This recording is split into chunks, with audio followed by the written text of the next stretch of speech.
Hello everyone. Welcome back to the series of lectures in rheumatology. Today we'll be discussing Sjogren syndrome. So let's start. So what exactly is the Sjogren syndrome? Sjogren syndrome is an autoimmune disorder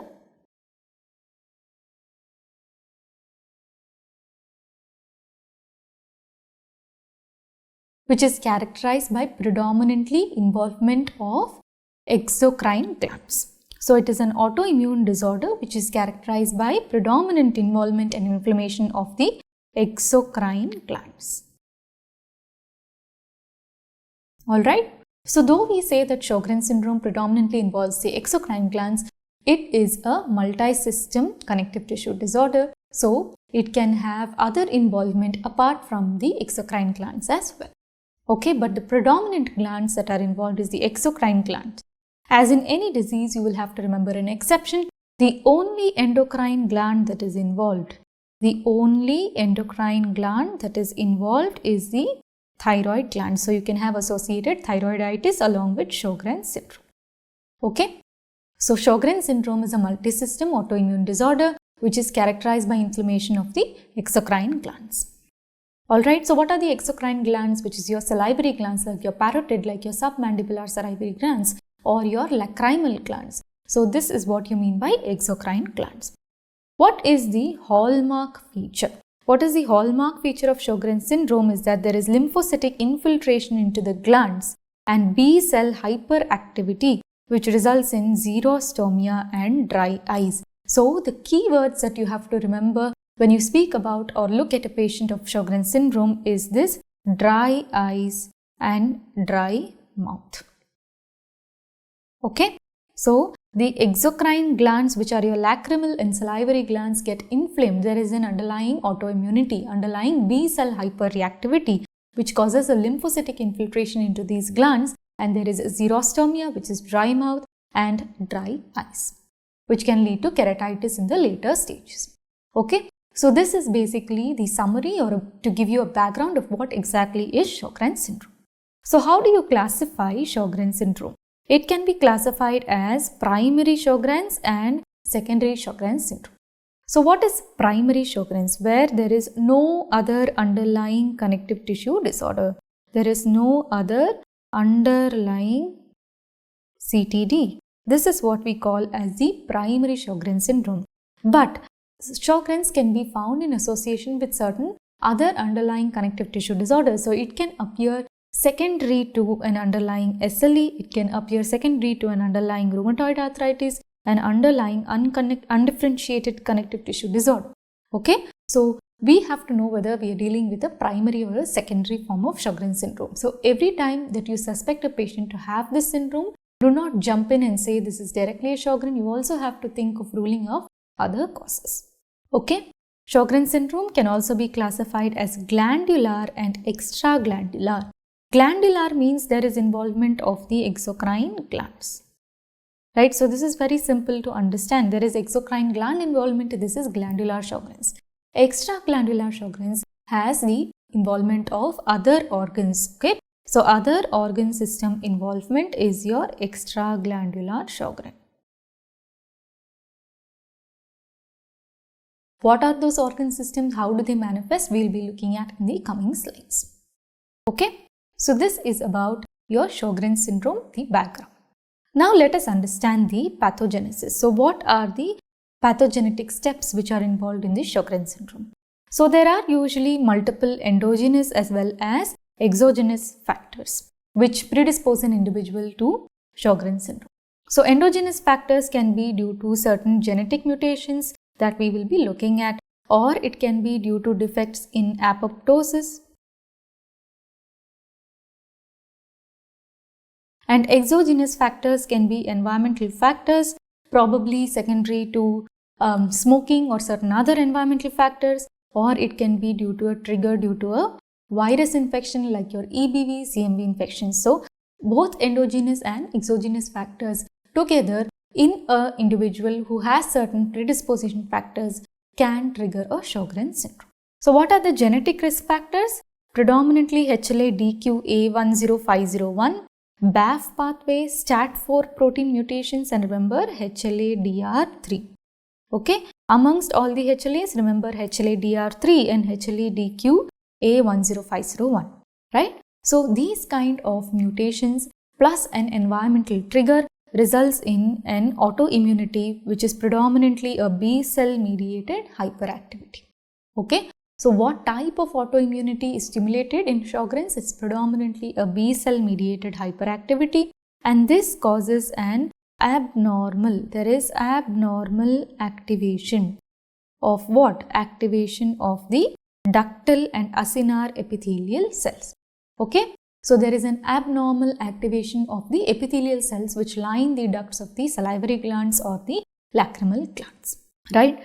Also, there are certain antibodies. So whenever there is a B cell hyperactivity, we know that there can be production of antibodies which are usually autoreactive, right? So these autoreactive antibodies which are seen in Sjogren's syndrome is your anti-Rho and anti-La antibodies. Okay, fine. So what is this Rho and La? Rho and La are actually antigens.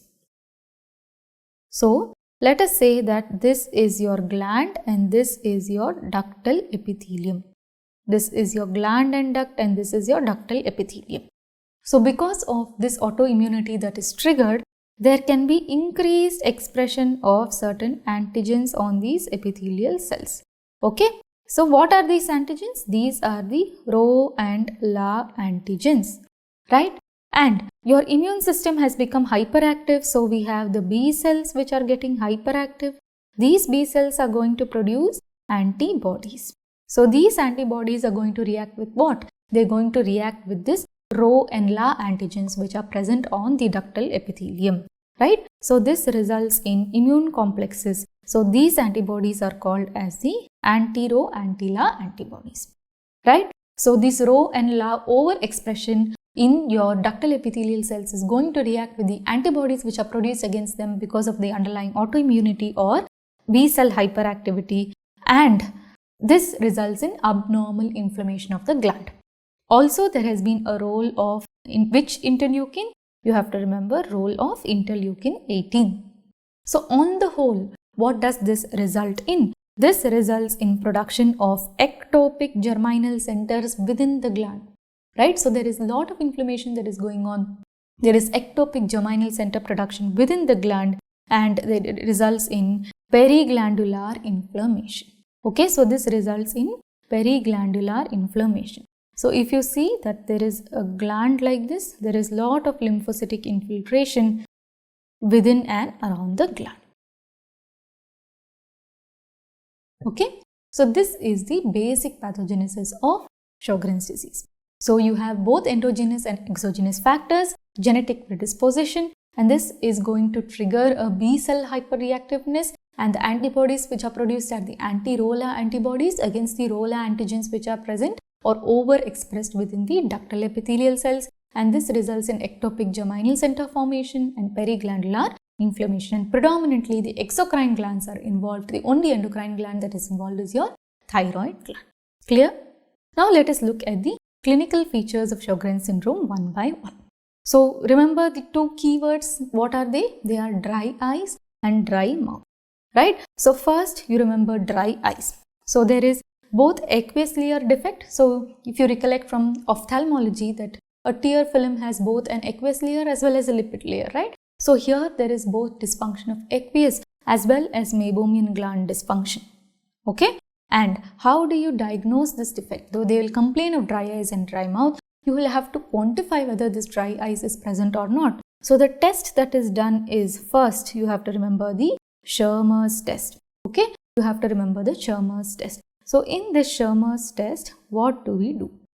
So in the lower canthus of the eyelid, we put a wetting paper which is specifically available for the Schirmer's test, and you see how much of it is getting wet by the tear, right? So you see how much of it is getting wet by the tear.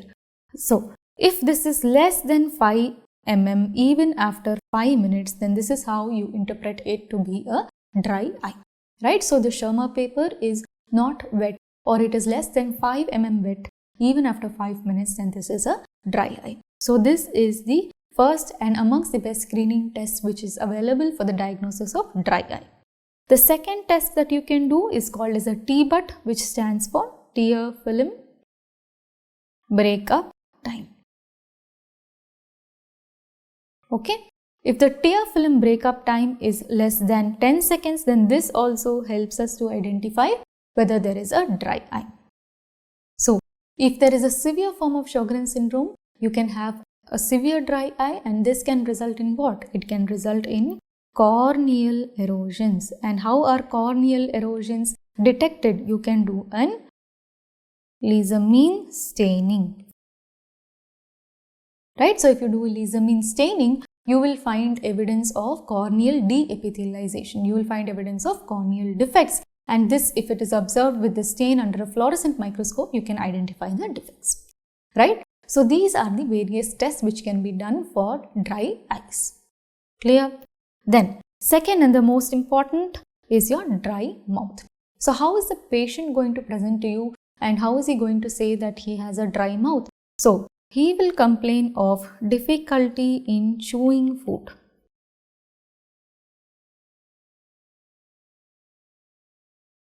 Okay, he is going to complain of difficulty in chewing food. Apart from difficulty in chewing food, he is going to say that he needs water to swallow the bolus of food.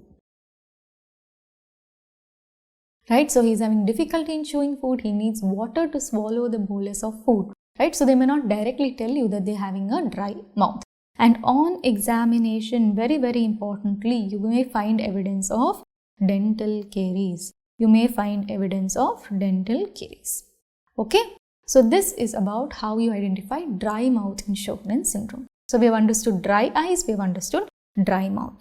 Then next, bilateral salivary gland involvement, right? So Sjogren syndrome is a disease of the exocrine glands, right? So you can have bilateral salivary gland involvement which is painless and symmetric. Okay, so you can have painless and symmetric gland involvement, and the most common gland that is involved is the parotid gland.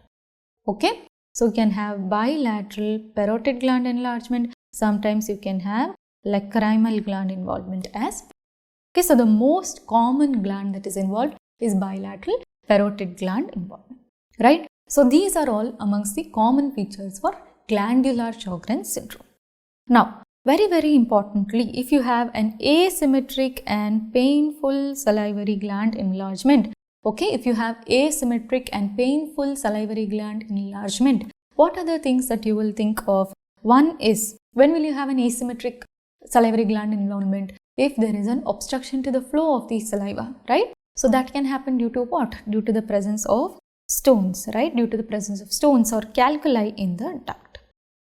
Then, when else will you think of an asymmetric or a unilateral painful gland enlargement? It can be due to the presence of infections like maybe a bacterial infection. So a patient has dental caries, a bacterial infection is there, they meddle with the tooth and they can cause infection or inflammation of the duct and infection of the parotid gland. Very importantly, in a background of Sjogren syndrome, if the gland is asymmetric and painful, in the background of Sjogren syndrome, if the gland is asymmetric and painful, always rule out underlying lymphoma. Okay, so very important. So if there is asymmetric enlargement of this parotid gland in a patient of Sjogren syndrome, always rule out an lymphoma. Okay, fine. So this is about the various glandular manifestations, right? Now let us look at the various extra-glandular manifestations of Sjogren's. So what are the predictors of extra-glandular manifestations? So when will you feel that, okay, my patient of Sjogren syndrome may have extra-glandular manifestations as well, right? So ROLA positivity is considered to be a risk factor for extra-glandular Sjogren's. Then hypocomplementemia, decreased C3 and C4 levels is a predictor for extra-glandular and more severe form of Sjogren's.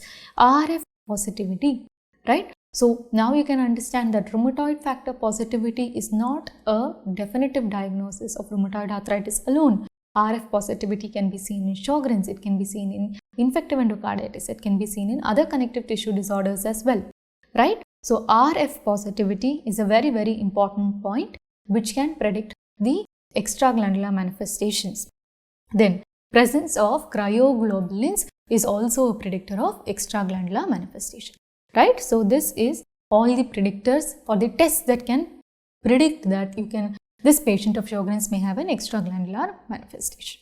So what is the most common extraglandular manifestation? Very similar to SLE, you can have constitutional symptoms.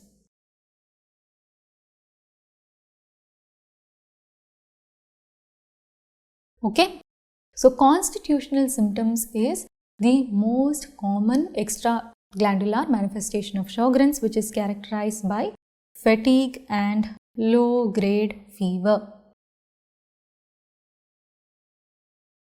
Okay, then joints. How are the joints affected in Sjogren's? It is going to come in the form of polyarthralgia or polyarthritis, which is symmetric in nature and of a chronic form. So chronic symmetric polyarthralgia or polyarthritis predominantly involving the small joints. Okay, so this predominantly involves the small joints and it is a chronic symmetric polyarthralgia or polyarthritis. Okay, so if you find evidence of erosions in your joints, then it is more in favor of rheumatoid arthritis. A chronic symmetric polyarthritis involving the small joints and which is non-erosive in nature can be seen in Sjogren's syndrome, can be seen in SLE. Okay, so this image we would have seen before. Here you can see that there is evidence of deformities, right? So you will easily confuse this with rheumatoid arthritis. But if you see the X-ray, you can see that there are no erosions. So what is this type of deforming arthritis but there is no erosions, right? So there is a deforming arthritis but no erosions. What is this? This is check-out arthropathy or check-out arthritis. Okay, right? Fine. So you may find evidence of deformities but it is non-erosive, right? No evidence of erosions, and this occurs mainly because of laxity of ligaments. And this type of arthritis is called as check-out arthritis, and this is seen in SLE, this is seen in Sjogren's. Okay, so this is your check-out arthritis. Fine. Okay, let's move on. Now, the central nervous system manifestations, what will you find? So, very, very characteristically, you find evidence of something called as ganglionopathy. Ganglionopathy means there is autoimmune involvement of the ganglion. So what is the function of the ganglion? Ganglion is basically involved in maintenance of posture. So how does the ganglionopathy is going to present?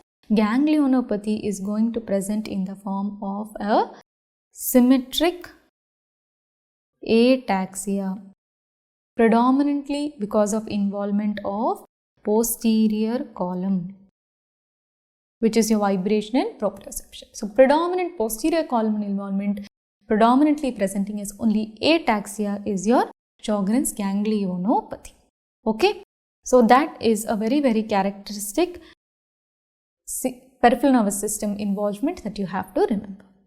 Okay, then in the lungs, in Sjogren's syndrome, you can find evidence of interstitial lung disease, and remember that the most common ILD pattern in Sjogren's syndrome will be an NSIP pattern, but the most characteristic ILD is called as the LIP pattern, which is lymphocytic interstitial pneumonia pattern. So what do you mean by that? This is the characteristic image that you have to remember. You find the evidence of cysts like this, which is called as a lymphocytic interstitial pattern, which is the most characteristic ILD which is seen in Sjogren's syndrome. Okay, so remember the characteristic ILD seen in Sjogren's syndrome is your lymphocytic interstitial pattern. Okay, fine. Then next, liver involvement. the extrahepatic manifestations of hepatitis C virus. Okay, so HCV can be associated with Sjogren's, and if there are HCV involvement in the liver, and what is the extrahepatic manifestation can present with? It can present with Sjogren's syndrome. Okay, fine. And another characteristic liver involvement that can be seen is your primary biliary cirrhosis, which basically presents with a cholestatic jaundice. You can present with cholestatic jaundice. Then kidneys. So in Sjogren's syndrome in kidneys predominantly involves the tubulointerstitium. The tubular involvement results in a characteristic type 1 renal tubular acidosis or distal RTA. So how is it going to present? It is going to present with a hypokalemia. It is going to present with a hypokalemia with metabolic acidosis. Okay. So many a times, a patient of Sjogren's syndrome is going to present to you only with this, with hypokalemia, maybe hypokalemic periodic paralysis with evidence of renal tubular acidosis, and in retrospect you find out that the patient is actually having a Sjogren's syndrome. Okay. So type 1 RTA, hypokalemia with metabolic acidosis, think of Sjogren's syndrome. Vascular involvement, you can have something called as a Raynaud's phenomenon, right? So this is the Raynaud's phenomenon where you can have bluish discoloration of the fingers. You can have bluish discoloration of the fingers mainly because of a vasculopathy, and because of the tips of the fingers can be involved. There is a decreased blood supply and you have Raynaud's phenomenon.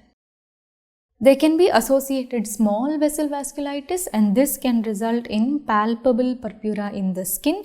If there is an associated medium vessel vasculitis, then it can also result in gangrene.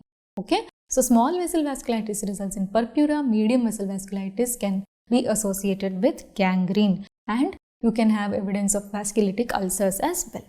Now, if there is a renal failure with an evidence of membranoproliferative glomerulonephritis on the biopsy, or there is evidence of neuropathy in the form of mononeuritis multiplex, right? So if there is evidence of MPGN or evidence of mononeuritis multiplex, then always think of medium vessel vasculitis involvement in Sjogren's syndrome. Okay, fine. So this is about the various clinical features and extraglandular manifestations of Sjogren's syndrome, right? So we have learnt about ganglionopathy. So these are the important keywords you have to remember. Ganglionopathy, characteristic of Sjogren. Only other condition which is associated with ganglionopathy is a paraneoplastic ganglionopathy. Then you remember about the specific type of ILD, which is lymphocytic interstitial pneumonia pattern. Then in the kidney, remember type 1 RTA or distal RTA. Okay. Then small vessel vasculitis and medium vessel vasculitis in the form of membranoproliferative glomerulonephritis and neuropathies. So now let us move on to the diagnosis and management of Sjogren's syndrome. So what is the first and the best screening test for the management and diagnosis of Sjogren's syndrome? It will be an anti-nuclear antibody screening, which is ANA. Okay. So if you see this and you will recollect from what we have learned prior. So what is the pattern of ANA seen? So this is a DFS pattern, which is your diffuse, fine, speckled appearance. Okay. So DFS pattern is the most common pattern of ANA staining which is seen in Sjogren's syndrome, right? And if you find an ANA positivity and then you do an immunoblot, you will find evidence of anti-Ro-anti-La antibodies. Okay, right? But only if this is a primary Sjogren. If this is a secondary Sjogren's, you might find evidence of other antibodies as well. In a patient with SLE, just to have a refresher again, in a patient with SLE, if you find anti-Ro-anti-La antibodies, it is associated with a decreased risk of lupus nephritis, and it is associated with heart block in the neonate. It is associated with heart block in the neonate. This is just a refresher. Okay.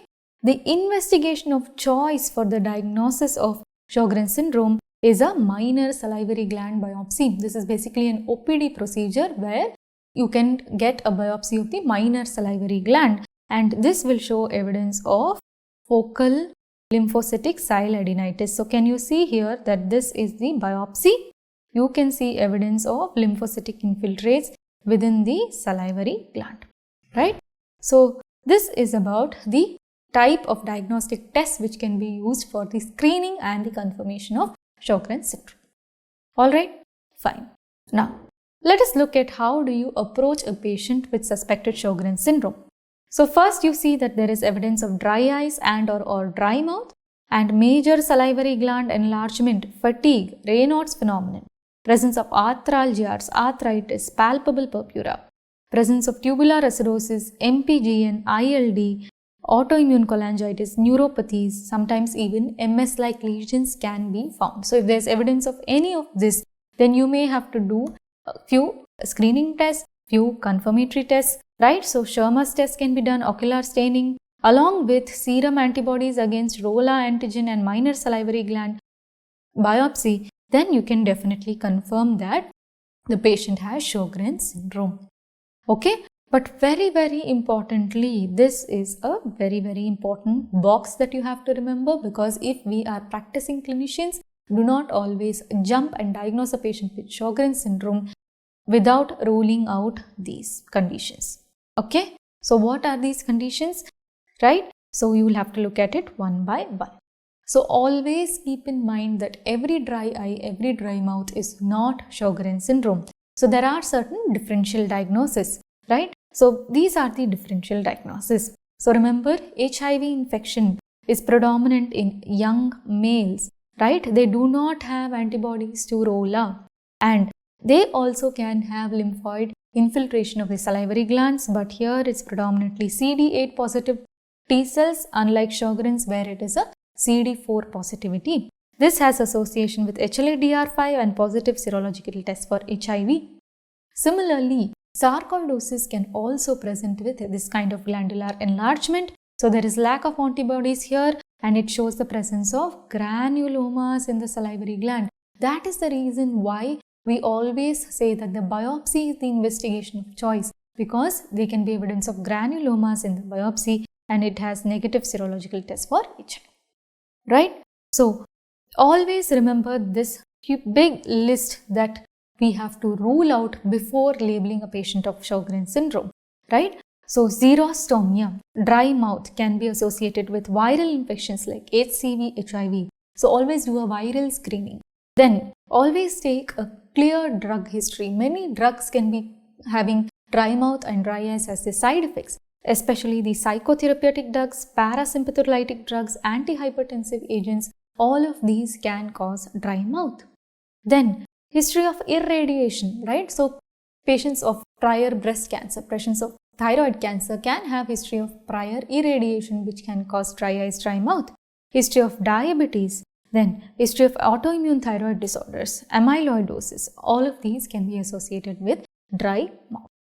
So when we speak of dry eye, always rule out local causes, okay? Always look out local causes, and always rule out dermatological conditions like Stevens-Johnson syndrome and local causes like chronic conjunctivitis, blepharitis. Then neurological conditions can also be associated with dry eye, right? So whenever there is a facial nerve palsy, you cannot close your eyes completely, and this can predispose to dry eye, correct? So impaired lacrimal gland function, impaired eyelid function, all of these can result in dry eye. Then remember vitamin A deficiencies, corneal defects, right? Lid scarring, all of these can result in dry eye. And whenever you see a patient of bilateral parotid gland enlargement, again don't jump to the diagnosis of Sjogren syndrome immediately. Always consider the other diagnoses, especially viral infections, mumps, EBV, CMV, HIV, HCV. Amongst the autoimmune disorders, never ever forget sarcoidosis, IgG4. Then metabolic disorders like diabetes, hyperlipoproteinemia types 4 and 5, pancreatitis, cirrhosis, endocrine disorders like acromegaly and lymphomas. Okay, very important. So this might seem like a huge list, but it is a very practically important point, that do not jump to the conclusion of Sjogren's before ruling out these conditions. That is the reason why we always have to do a biopsy and then only confirm whether this is Sjogren's or not. So, let us look at the management. So, first and the most bothersome of all these symptoms is the Sicca symptoms. So, you will have to give them medications to improve the secretions, right? So, the drugs which are used are Pilocarpine and Cevimeline, which basically increase the salivary flow rate. Okay. So, when it comes to the eye, you will have to advise patching of the eye, especially if there is a lot of corneal ulcerations, you may have to give patching of the eye. You may also have to give tear supplements. Okay, so patching of the eye and tear supplements. If you have predominant extraglandular involvement in the form of arthralgias, then HCQS, which is your DMARDs, okay, disease modifying antirheumatic drugs, HCQS can be used. If the patient is presenting to you with renal tubular acidosis, hypokalemia, metabolic acidosis, then that has to be treated accordingly. So you may have to give them potassium citrate. Potassium citrate is what is used for the treatment of RTA. And if there is involvement of vasculitis, or if there is involvement of more severe forms like a mononeuritis multiplex, vasculitic ulcers which are not healing, then they require the presence of systemic glucocorticoids or rituximab, which is your anti-CD20. Okay, so this is how you manage your Sjogren's syndrome. So with this, we've come to the end of our chapter on Sjogren's syndrome. Thank you.